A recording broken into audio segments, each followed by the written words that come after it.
Thank you. I'm so glad to be here. So I want to dive right in. My name is Khadija McNair. I'm the Freedom Park manager.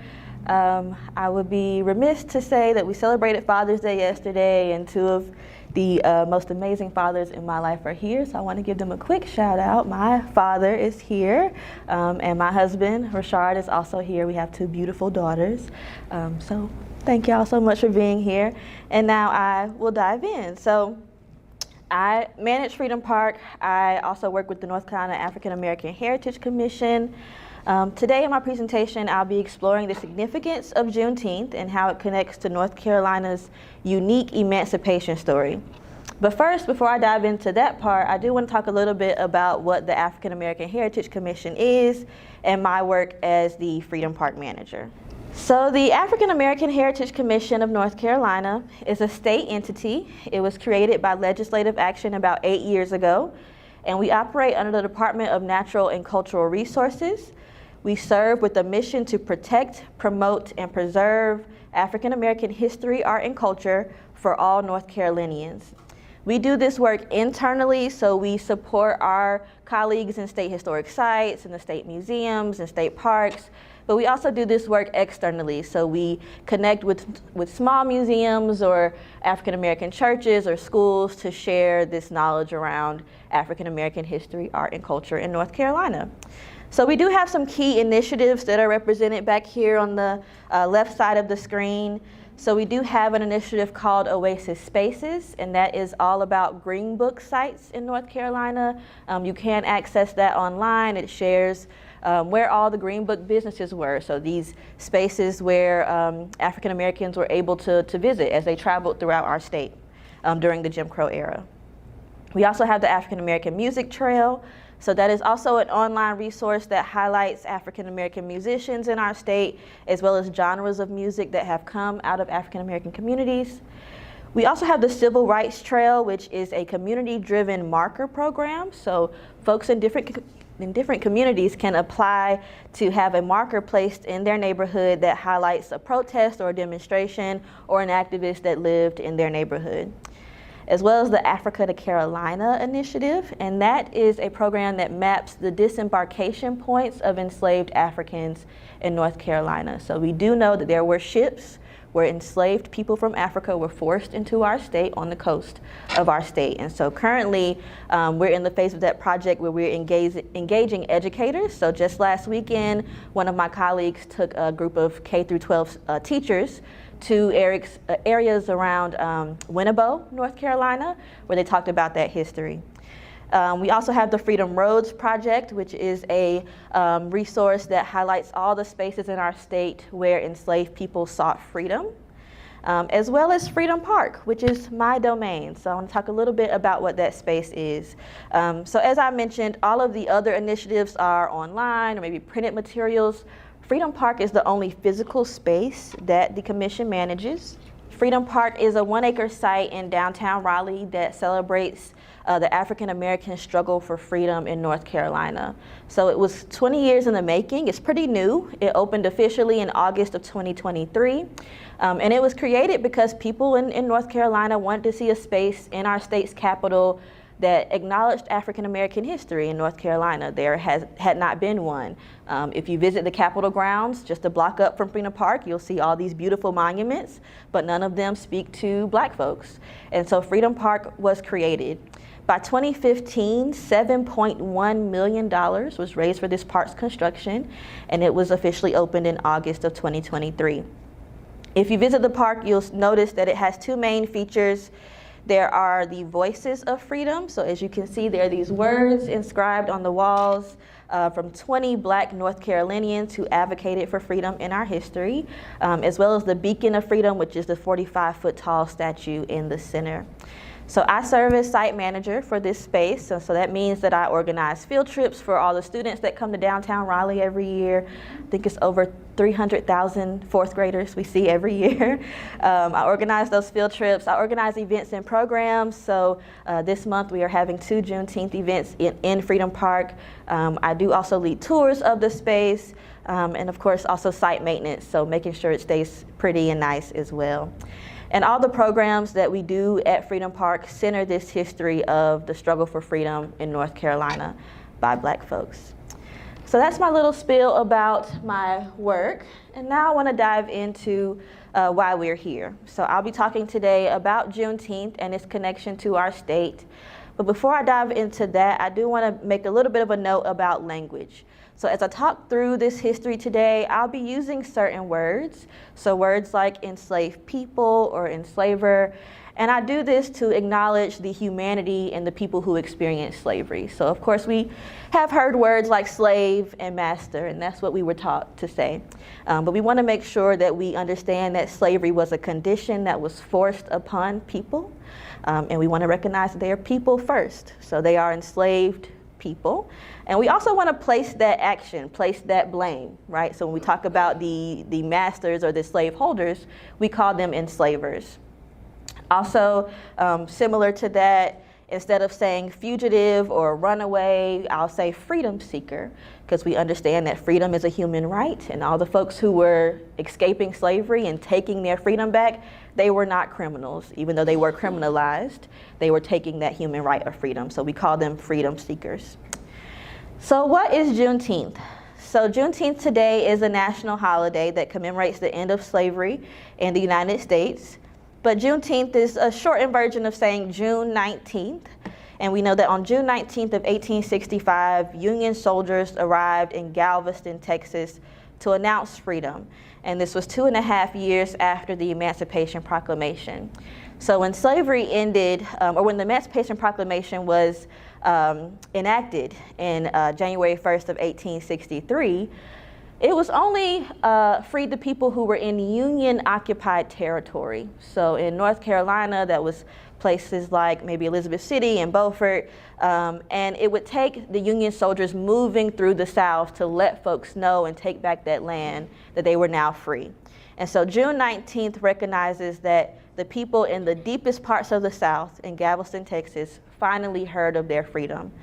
We know that in North Carolina, most people heard of that freedom around April of 1865 of that year. So in Texas, it took until June for them to learn that. And people celebrated that history in Texas for a long time. That's how Juneteenth came to be.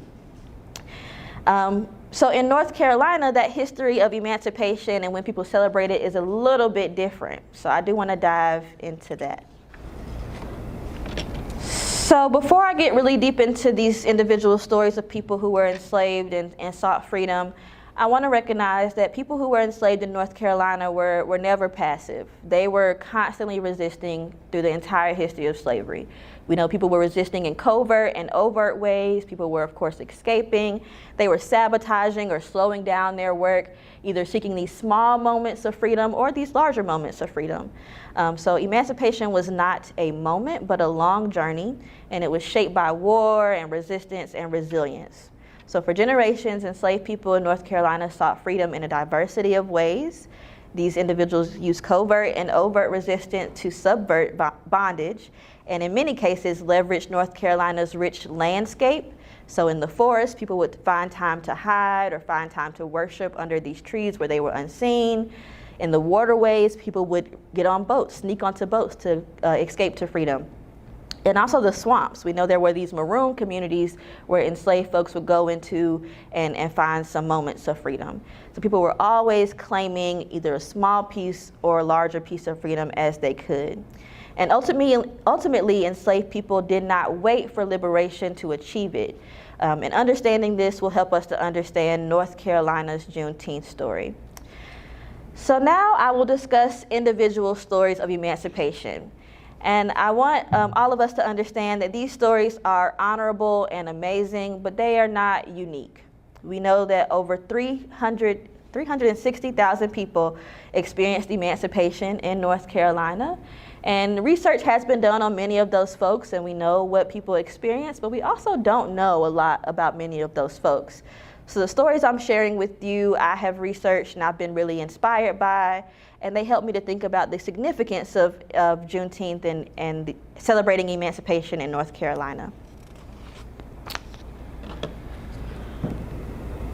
So the first two folks I want to talk about are James Cox and Caroline Barnes.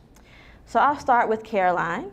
Well, I'll explain first that James Cox and Caroline Barnes were both enslaved on the Duke family farm. So I believe Duke is a name that we've all heard of. And these are the Dukes of Duke University, Duke Power. But before the Civil War, the Duke family were small tobacco farmers. And these are the only two enslaved people we know to have been enslaved by this family. So first I'll talk a little bit about Caroline and her experience, and then I'll dive into more about Jim. So Caroline was born into slavery around the late 1840s in Orange County, North Carolina. She listed her parents on her marriage certificate in 1907 as being Gracie and John Brown. I don't know much about John Brown, but from the records that I found, it seems that Caroline was Gracie's oldest daughter, and Gracie had two more children, Annalisa and Emmeline. So these records related to Gracie, Caroline, Annalisa, and Emmeline I found in the will of Daniel Turrentine. So Daniel Turrentine was an enslaver, a white middle-class farmer in the Hillsborough area, and he was a single man who enslaved about 15 people. There were 3 women, 2 men enslaved on the plantation, and then 10 children. So I assume they were all forced to labor in the fields there. I can imagine that Gracie, Caroline's mother, was enslaved in the home. Maybe she cooked or cleaned. But we know that Daniel Turrentine died in 1854. And in his will, he said that he wanted his enslaved people broken up between his nieces and nephews. As far as I could tell, he didn't have any children that he listed. And Gracie and her 3 children were supposed to all go to his niece. And I found that there were newspaper articles where the executor of the will was trying to find these people to come and claim this enslaved property. But I assume none of them came, because on October 15th of 1855, these 15 people were sold at the Orange County Courthouse in Hillsborough. Majority of them were sold separately. In addition to Caroline and her family, some of the other enslaved folks included in this group were a man named Moses, Peggy, Joe, Phoebe, George, Dennis, and Jerry, and Sanders. And I don't know who these people were, what their experience was, but I can imagine that maybe these were Caroline's aunts and uncles, maybe her grandparents or her cousins. These were definitely her community, and they were all forced apart. We know that Caroline was about 11 years old at this time, and she was sold to Washington Duke, the patriarch of the Duke family. And at the time that Caroline was forced to the Duke farm, Washington Duke's wife, Artelia, was in and out of pregnancy and labor. She had 2 births at that time, so I imagine that Caroline was tasked right away with taking up some of that extra domestic labor that Artelia was not able to do. Washington Duke and Artelia had 3 children at the time that Caroline arrived, who were aged 10, 9, and 2. So Caroline was 11, and she was around this couple and these group of white children who were about the same age as she was. And she probably was preparing meals, feeding animals, maybe chasing after the small children. And I don't have any records of exactly what happened to Caroline in 1865 when slavery ended. But in the census records and in 1870 in the city directory, Caroline turns up as being employed as a cook for Washington Duke. And I found that she spent the next 54 years of her life as a domestic servant for the Duke family. So we know that before his death, Washington Duke would give Caroline Barnes 2 homes, a plot of land, and a stake in their tobacco company. So in 1870, the Duke family decided to invest in tobacco manufacturing, and they become bajillionaires, and they make all this money, and they're able to donate money to a small college that becomes Duke University. So Caroline would have witnessed all this growth of wealth. And so by the time Washington Duke died, he gave her all of this money and assets. I imagine that Caroline's willingness to stay with the Duke family after emancipation may have been misunderstood by Washington Duke. He likely interpreted Caroline's actions as loyalty and faithfulness, but at emancipation, formerly enslaved people have few options. They had freedom, but they did not have much else. And Caroline may have continued to endure physical, emotional, and mental abuse from her former enslavers because at least she knew what to expect from them. And that was better than going to labor for someone that she did not know. Hearing the story of Caroline, who was enslaved by the Dukes and continues to labor for them after the Civil War, and then is given all this money and property, that can sound really nice and neat and be wrapped up in a nice bow, and I've heard the story told that way. But no amount of money or property could count as repayment for Caroline's lifetime of labor, or reverse the damage of separating her from her family as a child. I don't see any records that indicate that Caroline ever saw her mother and sisters again after emancipation. And while Caroline did not reunite with her family after emancipation, she would create her own family. She had one biological son named John Daniel Barnes. He passed away in 1903, a little bit before Caroline would pass away. She married a man named Reverend Guilford Dunn. And they divorced in 1916, but she was very close with her stepdaughter, a woman named Rosa Dunn. And we know that Caroline Barnes became a pillar of her community. She settled in the West End neighborhood in Durham, and she attended St. Joseph's AME Church. And at her death in 1925, she left land and money to her stepdaughter, Rosa Dunn.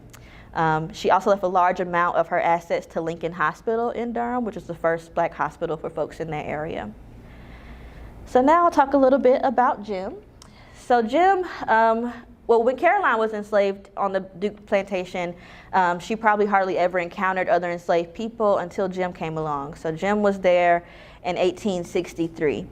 And Washington Duke at the time during slavery, he was a middle class, maybe lower middle class farmer. And so he rented Jim. Jim was a rented enslaved laborer. And Jim was born enslaved in Kinston, North Carolina in the late 1830s. And he was enslaved outright by a man named James Cox Jr., along with 29 other enslaved people. Jim spent most of his childhood on the Cox plantation, being forced to labor in various crops. And Jim was rented out for the first time in 1860 to a small farm in Orange County.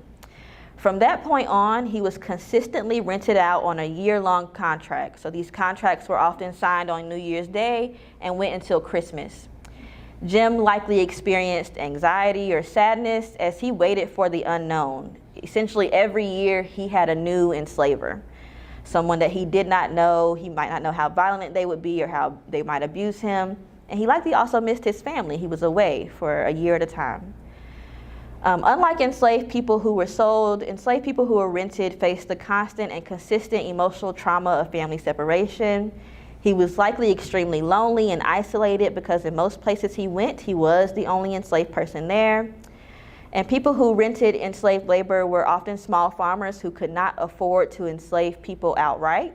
So renting enslaved labor was a way for small white farmers to gain a glimpse of wealth and power that large enslavers possessed. Jim is really inspiring to me because he clearly expressed his anger and discomfort. We know this because the men who rented out Jim's labor will often write letters back to James Cox Jr. Saying that Jim was upset or Jim was working very slow or damaging the crops or running away for short periods. So Jim continued this everyday resistance to obtain his freedom. When he was forced to the Duke farm in January of 1863, he attempted to emancipate himself by June of that same year. So he ran along with 3 other enslaved people, and Washington Duke's brother put an ad in the newspaper for him. He offered $50 for each of those 3 enslaved people. And Washington Duke wrote a letter to James Cox Jr. telling him that he thought Jim might be trying to reach Union lines. So of course at this time, the Civil War is going on, and he thought that Jim was trying to reach New Bern, where he would become free. Fortunately, we know that Jim never reached New Bern. It is unknown how he was returned to the farm, but he was. And he still yearned for this freedom. And in October of that same year, Jim would try to free himself again. Jim's second attempt at self-emancipation was also unsuccessful. At emancipation in 1865, Jim is seen on a record as being on a farm in Orange County. And on the 1866 cohabitation record, so the first time that formerly enslaved people are recording their marriages, Jim says that he's married to a woman named Martha, and they've been married for about a year. And then after that, the records on Jim's life kind of fade out. We do see him on the 1870 and 1880 census living with his wife Martha on a tobacco farm in Orange County. So those are two stories about James Cox and Caroline Barnes. I also wanted to just show this picture here of Washington Duke, the patriarch of that family, the Duke's mansion that they moved into and that Caroline would labor in. And also on the corner there is a city directory showing Caroline as the cook for Washington Duke living on the premises. To learn more about their stories, Caroline Barnes and James Cox, you can visit the Duke Homestead State Historic Site in Durham. It is a very interesting space to learn about Washington Duke and his family and all the money they obtain, and they do become the first monopoly in the nation's history. But you also can learn about Caroline and Jim and their experience in it's an often untold story when we think about who the Dukes were and the power and wealth they had. We should also hear about Caroline Barnes and James Cox. Next, I want to talk about Harriet Jacobs. So this is someone that we may know a little bit more about. Harriet Jacobs is an amazing woman. She's one of few enslaved women who was able to write an autobiography about their experience during slavery. So Harriet Jacobs was enslaved in Edenton, North Carolina by James Norcom. She endured consistent sexual harassment and abuse from her enslaver. And when he threatened to sell her children if she did not submit to him, Harriet Jacobs hid in a crawl space in her grandmother's attic for 7 years. Her grandmother was a free woman who was able to assist in hiding Harriet Jacobs. Jacobs would carve small holes in the wall of this crawl space so that she could watch her 2 children grow up. Norcom assumed that Jacobs had escaped to the north, and he attempted to recapture her. He also questioned her grandmother and her other relatives, but her hiding space was never revealed. She would secretly exit the crawl space at night to move her body and walk around, but she did endure lifelong injuries due to being cramped in that small space for such a long time. And after 7 years, she was finally able to find assistance, and she was snuck onto a ship that would sail her to Philadelphia, where she would be free.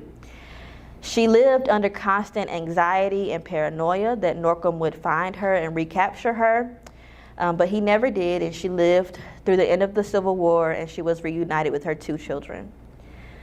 So that quick synopsis of Harriet Jacobs' life is just a snapshot. I would encourage you all to read her autobiography. It's called Incidents in the Life of a Slave Girl.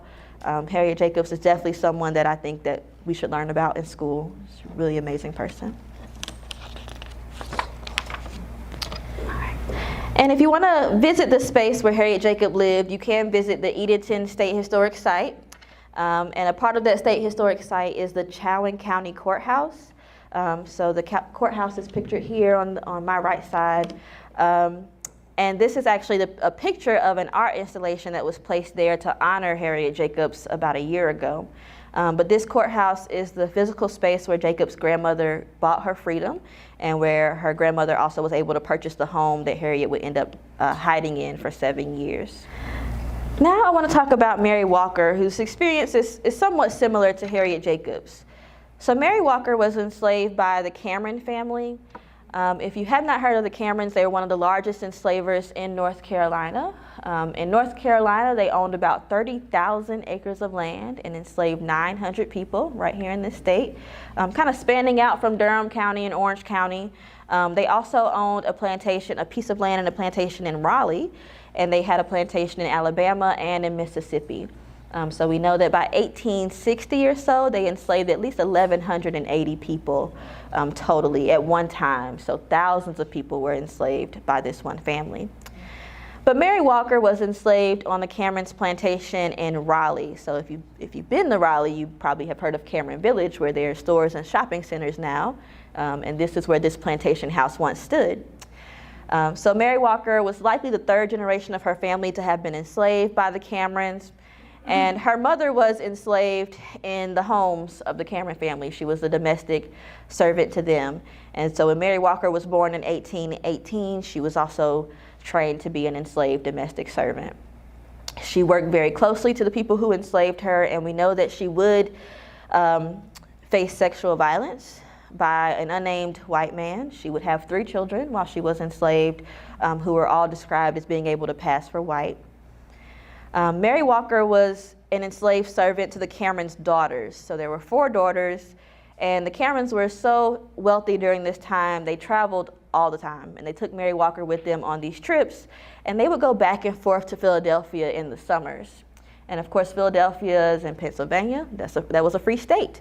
And when Mary Walker was there, she would meet free black folks, and she probably was in these circles and seeing people who looked like her who were free.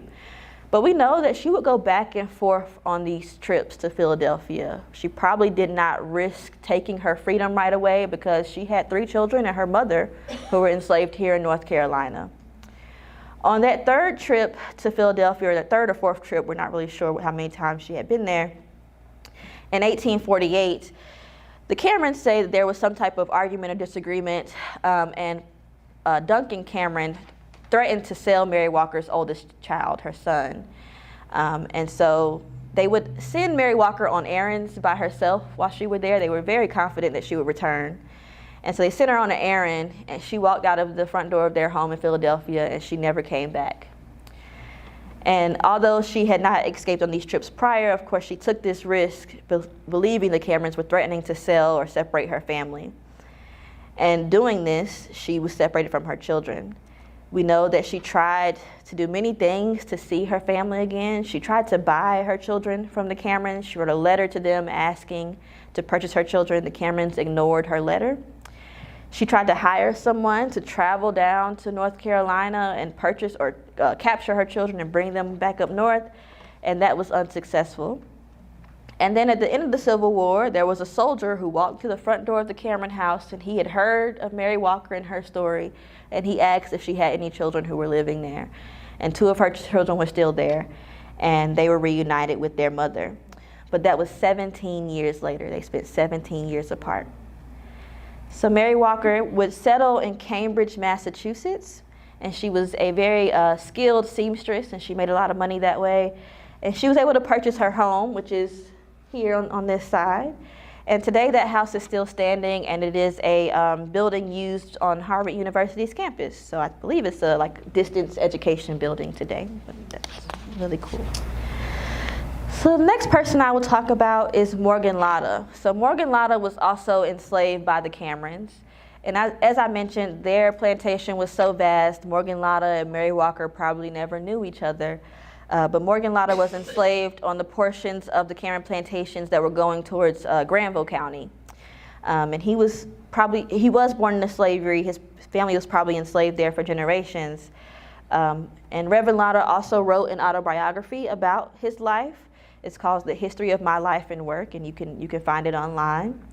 And he recounts a lot of memories of growing up on this plantation. He recounts memories of witnessing beatings. He talks about being an enslaved child and begging the enslaved cook for scraps of food. He talked about watching people be sold away, and he compared the way their relatives would fall to the ground as them being shot or dying. Some of Reverend Latta's most impactful words to me are those that he expressed when he remembers when people heard of the possibility of freedom at the end of the Civil War. So on April 10th or 11th, enslaved people on the Cameron plantations had heard about Confederate General Robert E. Lee surrendering in Virginia. And Morgan Latta stated that he heard the sounds of joy. He says, "I heard the shouts all over the plantation. We are free, free from slavery. God has heard our prayers. We have been praying for 25 or 30 years that we should be free, and God has answered our prayers at his own appointed time. He has bursted the bonds of slavery and set us all free." So that's what he heard during the day. But when nighttime came, he says that enslaved people woke up at midnight and they prayed together. Morgan Latta remembered husbands prayed they might see their wives again, and the wives prayed they might see their husbands again, and the children prayed they might see their parents again, and also their sisters and their brothers. So his words are very powerful, and they speak to me about the hope for freedom, what people thought freedom would be and what it would bring to them. After emancipation, we know that Morgan Latta talks about his father passing away, and so his mother did sign a sharecropping contract to stay on the Cameron plantations and labor there. But Morgan Latta grew up, and he was probably 12 or 13 when slavery ended, and he grew up and he went to Raleigh and attended Shaw University. And he later founded a university that he called Latta University in Raleigh, and this was a school for Black orphans. So the buildings at Latta University are no longer standing, but you can visit the grounds where it was. It's now a park called Latta Park. So pictured here, of course, is Morgan Latta on this side. Up top is the cabin that Morgan Latta was enslaved in on the Cameron plantations. And at the bottom is a picture of all the students and faculty at the university that he started in Raleigh. So to learn more about Mary Walker and Morgan Latta, you can visit the Staggville State Historic Site. So it's called Staggville because the portion of the property that is now a State Historic Site was referred to as Staggville, but this was a part of the Cameron plantations. It's only about 160 acres that is state property today, but as I mentioned, this plantation was 30,000 acres large. So if you visit that space, you'll learn about all these people who were enslaved across this vast plantation. And lastly, I want to mention the story of John W. Pratt. So John W. Pratt was a sergeant in the Civil War. He was a United States colored troop. So he was a Black man who was fighting for the freedom of Black people. And he was a sergeant in the 30th Regiment, and they were in Wilmington, North Carolina. And I don't know much about his life or exactly where he came from or where he was born, but we know that his regiment in Wilmington was tasked with delivering the news of freedom to the enslaved folks of Wilmington around April of 1865.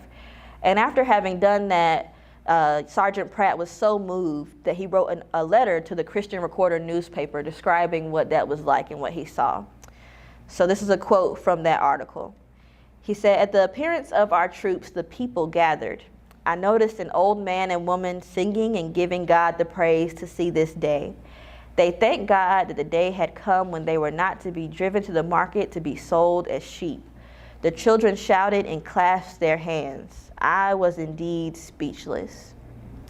So similarly to Reverend Latta, Sergeant Pratt's words really speak to me about how people were celebrating emancipation when it came to them, and how we can celebrate emancipation today. I will say that Sergeant Pratt's words are engraved in the walls of Freedom Park. So if you're ever able to visit that space in Raleigh, you'll see this quote in the walls there. So now I want to go into a little bit about how people have commemorated emancipation in North Carolina and what that has looked like compared to Juneteenth in Texas. So in North Carolina, people celebrated what they called Emancipation Day, and that normally happened on January 1st. And this was pretty common throughout the South. Many folks celebrated on January 1st because that was the day that the Emancipation Proclamation was enacted. So Abraham Lincoln issued the Emancipation Proclamation in September of 1862, but it did not take effect until January 1st of 1863.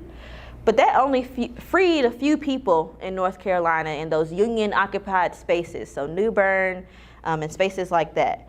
And then in 1865, when the Confederacy finally surrendered, 2 years after the proclamation was enacted, most people, all people, as Union troops moved down through the South, would learn of their freedom. So we know, similar to what Reverend Morgan Latta talked about, many enslaved folks stayed up on New Year's night of 1863, knowing that on January 1st, the Emancipation Proclamation was going to be enacted. It was going to be law. And so after emancipation, this became a tradition that translated into watch night services. So people still stay up late at night and celebrate New Year's night, New Year's Day. And then this kind of translates into Emancipation Day celebrations. And then, of course, now we've kind of transformed this into Juneteenth. So there were popular celebrations for Emancipation Day that were held across North Carolina from 1866 into the early 1900s. So these Emancipation Day celebrations would include parades. They would read the Emancipation Proclamation. There would be ministers giving sermons there and many public speakers. So here I've actually pulled some article clippings from different articles in North Carolina, and I think there's one from South Carolina here, that recall what happened on Emancipation Day. So this one on the far side is from the Robertsonian from January 2nd, 1919. And they say that 3,000 African Americans celebrated Emancipation Day in Lumberton. There's one here in the middle from Asheville from January 2nd, 1890. And they say that folks celebrated with a parade and a brass band. There's a Savannah Tribune over here, which is, I believe, is out of South Carolina. But this is from January 9th, 1916. It says there was a celebration at the Tabernacle Baptist Church for Emancipation Day. And on the far side is an article from Tarboro in 1874, where it says people rode horses and they were chanting, "Civil rights are all we desire." So these Emancipation Day celebrations were a time to commemorate emancipation and freedom and thinking about what our ancestors had been through, but also a time for us to think about the freedoms that we need and the more work that needs to be done in the future. So, of course, emancipation and the way we celebrate it has kind of transformed through all this time, and now we've kind of moved into the summer, into June, where we come together and we celebrate Juneteenth. So it grew from this Texas roots into a national holiday, but North Carolina has celebrated emancipation for a long time. We've been doing this as well. And now the celebrations include folks in Charlotte. They have the Juneteenth Festival of the Carolinas that has been going on for a long time. This is a picture from 1998. And of course, there have been celebrations all around, like this one is one from 2021 in Durham. I also want to mention the work that we do at the African American Heritage Commission to assist folks in celebrating Juneteenth. So we do put out a Juneteenth toolkit every year, and this is a resource for people to learn about new folks who had a role in emancipation in our state. It also connects people to some of the sites and organizations, museums in North Carolina that talk about this history. The commission also has a community calendar. So every year around Juneteenth, we invite folks to let us know what they're doing in their communities, and we help to amplify that. So events like this one, parades, anything that's going on, we will be happy to share it. So I can also have some cards here if you're interested. I can share those links and information with you as well. And then, of course, we also do a Juneteenth Speakers Bureau every year, and that brings me here, and I'm happy to do this work. It's so exciting and gets us out talking about this history. And then, of course, there are educational programs at all these sites and museums that I've mentioned. So Staggville is a state historic site that is a plantation site, but they are fully committed to only talking about the history of slavery there and the folks who were enslaved. So they do Juneteenth very big there every year. They have a public celebration and also a descendant celebration. So there's a large descendant community there. And to me, Juneteenth is about celebrating liberation, the promise of it, the practice of it, and the reality of it. So to bring it back around to Freedom Park, because it's the place I love and where I do a lot of my work, we know that freedom in North Carolina was fought for, it was prayed for, and it was taken by people who believed in a better future. And places like Freedom Park exist so that we can reflect on this history, celebrate our progress, and continue the work of liberation. So I hope that you all be able to come to Freedom Park and see it as a space where you can visit and reflect on this history and also celebrate. We're having a singer come on Saturday to just sing and invite us to kind of feel joy around this history, right? And also, if you ever come to Freedom Park, you will encounter the words of John W. Pratt. You'll also see the words of Harriet Jacobs there. So we know that this history of freedom has been in the works for a long time and is still in the works. We're still doing this work to make sure that we are more and more free. All of their legacies remind us that freedom is a practice, not a moment. And I'm so grateful to have been able to do this talk for you all. Thank you so much for your time today. If you do have any questions, I would be happy to answer them.